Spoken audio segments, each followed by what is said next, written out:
Hello বন্ধুরা, আজকে আমরা ব্লগ করতেছি। আপনারা একটু লাইক এন্ড সাবস্ক্রাইব করেন।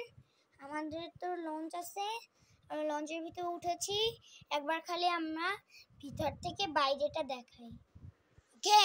বা বাইরে থেকে ভিতরটা সিসি ক্যামেরা দেখাই।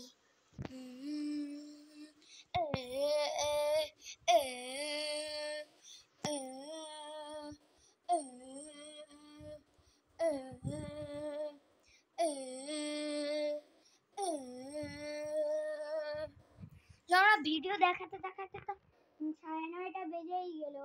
এবার আমরা কি করি? আমাদের তো লঞ্চ ছাড়বে, কি মজা হবে। আর এখন তো রাত্র, ছেড়ে দিল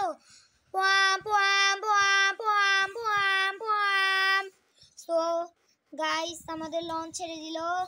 আস্তে আস্তে উইগুলো হচ্ছে যে একবারে দেরিতে ছাড়বে। ওইখান থেকে একটা তো ছেড়ে দিয়েছে, কারণ কি এখন তো আমাদের যেতে হবে সেই নির্দিষ্ট ঢাকা। সেই ঢাকা যাওয়ার জন্য আমাদের যাবে আজকে তিনটা লঞ্চ। তারপর সুরভি 7, তারপরে এমভি মানামি, এই কয়টা যাবে। তো আজকে আমরা লড়াই দেখাবো। তারপর যাবে হচ্ছে যে তারপরে হচ্ছে যে যাবে হচ্ছে না, আমাদের এখানে কোনো লঞ্চ যাবে না, খালি রাজারহাট এই কয়টা লঞ্চগুলো যাবে। রাজারহাট সি আছে, এই লঞ্চটাও যাবে। কিন্তু আমাদের এবার লড়াই দেখবো আমরা লড়াই দেখবো। আমাদের তো অনেক শক্তি লাগবে এই লড়াইয়ের জন্য। তো সবাই একটু ঘুমিয়ে পড়েছে। আমাদের লঞ্চ এবার আসছে, হয়তো হর্ন বাজাচ্ছে। কতগুলো লঞ্চ আসছে এখান থেকে, দেখেন মাত্র 2টি লঞ্চ আসছে এখান থেকে, 2টি লঞ্চ আসছে, দেখেছেন? কিন্তু এইটা হচ্ছে যে সুরভি 7, এটা হচ্ছে যে এমভি মানামি, দেখেছেন? এবার আমাদের লঞ্চটা যেতেই আছে, অতক্ষণ থামার নাম নেই।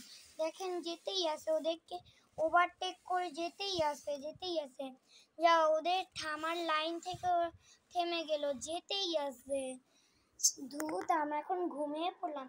যে সময় ঘুমিয়ে পড়লাম আর দেখলামই না।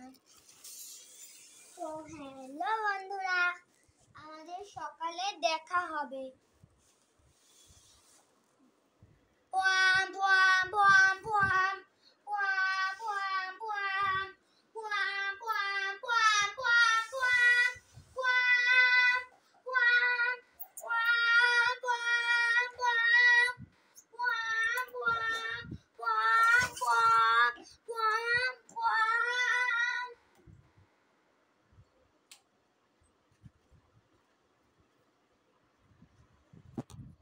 দেখা হলো আমাদের একবারে সকালে। আমরা ঢাকা পৌঁছে গেছি। এই যে আমাদের লঞ্চ এমভি পারাবত খান 18, যে সুরভি 7 ঘুমাচ্ছে।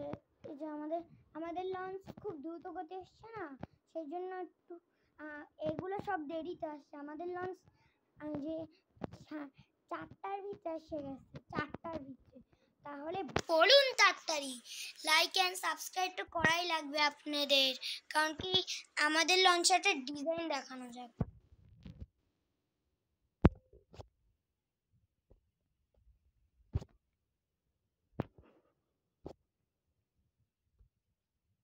এই হচ্ছে যে আমাদের মাস্টার, ইনি খুব কষ্ট করে লঞ্চ চালাইছে।